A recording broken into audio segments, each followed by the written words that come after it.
అందరికీ నమస్కారం. నేను శిరీష. ప్రస్తుతం మనతో పాటు ఉన్నారు ప్రముఖ ఆధ్యాత్మికవేత్త, జ్యోతిష పండితులు ప్రొఫెసర్ డాక్టర్ ముల్లపూడి సత్యనారాయణమూర్తి గారు. గురుగారితో మాట్లాడతాం.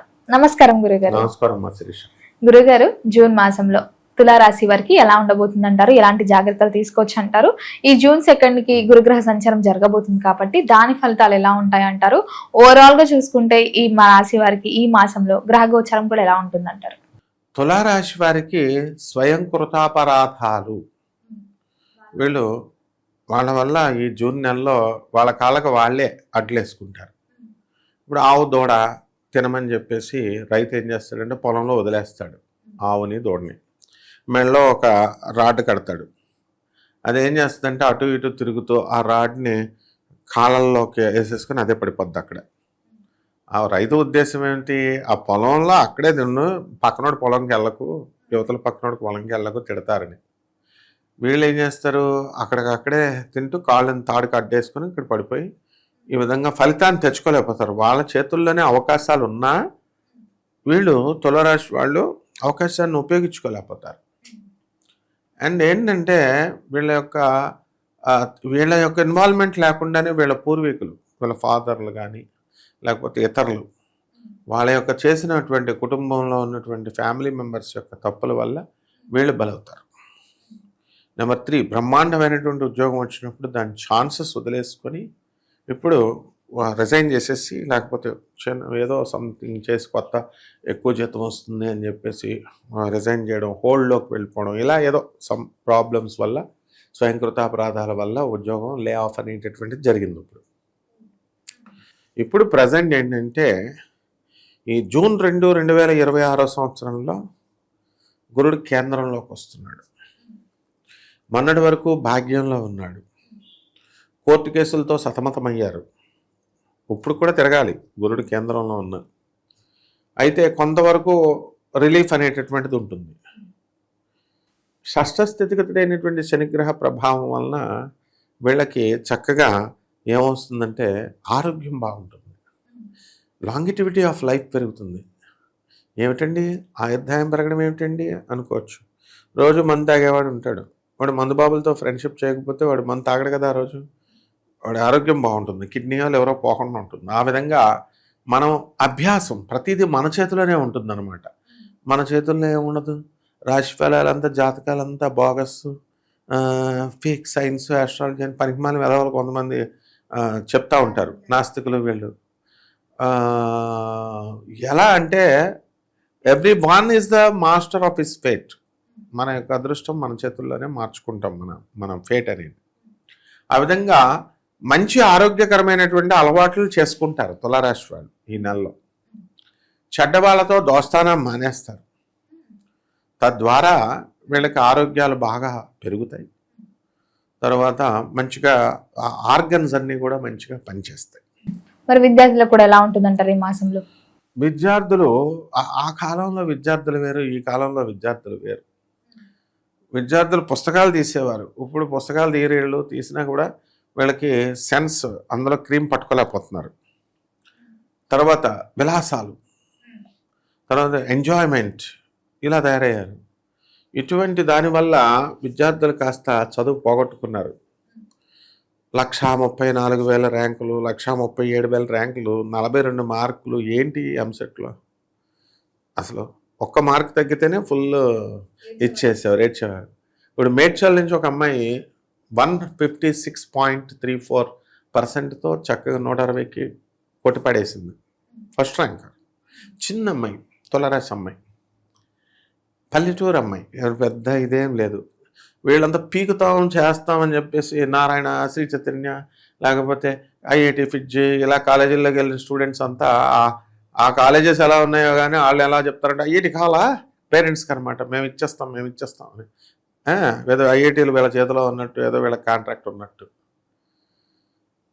డాంబికంగా ఉన్నటువంటి విద్యార్థులు 1,37,000 అలా స్కోర్ చేశారు. ఏమీ తెలియని తులారాశి అమ్మాయి టక్న కొట్టుపడేసింది 150 మార్కులు. అలా ఈ తులారాశి వాళ్ళంతా కొట్టుపడేస్తారు మొత్తం విద్యార్థులంతా కూడా. కాబట్టి కష్టపడి చదవాలి, మంచి ఫ్రెండ్స్ని పెట్టుకోవాలి. మరి కుటుంబ వాతావరణం కూడా ఎలా ఉంటుందంటారు? కుటుంబ వాతావరణం, పంచమ రాహు ఉన్నాడు, ఫుల్ ఫైటింగ్స్. పిల్లలంతా మనశ్శాంతి ఉండనివ్వరు. వీళ్ళ పిల్లలతో దెబ్బలాడుకోవడం, లేకపోతే కుటుంబంలో వాళ్ళు అన్నెసరీ మ్యాటర్స్ మీద ఆర్గ్యుమెంటేషన్స్, వీళ్ళే లాయర్లు, వీళ్ళే జడ్జీల్లాగా, ఆనరబుల్ జడ్జీల్లాగా. కాబట్టి కాస్త మనశ్శాంతి అనేటటువంటిది తక్కువగా ఉంటుంది తులారాశి వాళ్ళకి. వివాహ యోగం ఉందంటారా మరి? వద్దంటే ఉంది వివాహ యోగం. వీళ్ళకి వివాహం ఏముందమ్మా, వివాహం అయిపోవడానికి వాళ్ళకు చక్కగా కేంద్రంలో గురుడు వచ్చేసాడు. వీళ్ళ కట్న కానుకల కోసం, లేకపోతే బాగా సంపాదన ఉందా లేదా ఇవి చూసుకుంటున్నారు. అసలు ఈ ఆర్గన్స్ అనేటటువంటివి ఎవరికైనా సరే ఒక 20 సంవత్సరాల తర్వాత అవయవాలు ఏం పనిచేయవు ఎవరికైనా. అందుకని ఇది ఒక పెద్ద మెకానికల్ ప్రాసెస్ లాగా ఇంపార్టెన్స్ ఇవ్వకూడదు. కట్నాలకి గిట్నాలకి మంచోళ్ళని చూసుకోవాలా, కుటుంబ నేపథ్యం మంచిగా ఉన్న వాళ్ళని చూసుకోవాలి, చేసుకోవాలి. దానికి కట్నాలు ఇవి చెప్పేవాళ్ళు కూడా గోల్డ్ ఇంత ఇట్లా చేసి మొత్తం వివాహ వ్యవస్థను భ్రష్టత్వం చేసేసారు. కాబట్టి మన తులారాశి వాళ్ళు ఇవన్నీ పక్కన పెట్టేసి మంచి వాళ్ళని వెంటనే ఇమీడియట్ చేసేసుకుంటారనమాట. మరి గురుగారు ఈ మాసంలో పెట్టుబడులు పెట్టాలన్నా, కొత్తగా వ్యాపారం స్టార్ట్ చేయాలన్నా చేయొచ్చు అంటారా? చేసేస్తారు, మళ్ళీ చెయ్యొచ్చేమిటి వీళ్ళంతా కూడా. తులారాశి వాళ్ళు ఎడ్డమంటే తెడ్డమంటారు. ఇదిగో ఏంటంటే ఇది వద్దురా అంటే అదే చేస్తానంటారు. కాబట్టి మనం షేర్స్ ఇవన్నీ ఆడకూడదమ్మా, ఇవన్నీ మంచివి కాదు అన్నా సరే వెళ్ళేసి ఆల్రెడీ పోగొట్టేసిన వాళ్ళు కూడా ఉన్నారు. షేర్స్ ఇవన్నీ కూడా స్పెక్యులేషన్స్ ఇవన్నీ కూడా చేస్తారు. అండ్ లే ఆఫ్ వల్ల చాలామందికి 99% మంది తులారాశి వాళ్ళకి ఉద్యోగాలు పోగొట్టుకున్నారు. కాబట్టి ఈ రకంగా ముందు ఏంటంటే దానికి మంచి స్ట్రిక్ట్గా ఉండడము, ఇవన్నీ కామన్ ప్లాట్ఫారం మీద మనం చెప్పేటటువంటి జాతకాలు కాబట్టి కొన్ని వేల మందికి అప్లై అవుతాయి. ప్రతి ఒక్కడు ఎలా ఉంటాడంటే ఉద్యోగం వద్దానండి నాకు పోయిందా, ఉద్యోగం వద్దానండి నాకు వచ్చిందా, ఇల్లు వస్తానండి వచ్చిందా, అలా చూస్తే కుదరదు. అలా చూడాలంటే వ్యక్తిగత జాతకం మనం చూడాలి. అండ్ జ్యోతిష శాస్త్రం మీద నీ జాతకం మారాలంటే జ్యోతిష్ శాస్త్రం మీద విపరీతమైన గౌరవం ఉండాలి. గురు పరంపర నుంచి వచ్చినటువంటి వాడు చెప్పాలి. మనం గురు పరంపర నుంచి వచ్చాం. మా గురువు గారు మధురకృష్ణ శాస్త్రి గారు స్కేలెట్ కొట్టేసేవారు మమ్మల్ని అస్మానం. అంత దేవుడు అనమాట ఆయన. అంటే స్ట్రిక్ట్, ఎక్కువ మాట్లాడరు. ఏమంటారంటే గురుగారు నా జాతకం బాగుందంటే లేకపోతే లేదు, అంతే. ఇలా సొల్లుగా ఎక్స్పాన్షన్ అవన్నీ ఉండవు అనమాట. కాబట్టి తులారాశి వారి ఫస్ట్ క్లాస్ అయినటువంటి కుటుంబ వాతావరణం వచ్చేలాగా చేసుకోవాలా, మంచి వాళ్ళతో తిరగాలి. గురువు మంచి బలపడిపోతున్నాడు కర్కాటక రాశిలోకి వచ్చి. వీళ్ళు జూన్ 15 నుంచి మేధావులు అయిపోతారు అంతా కూడా.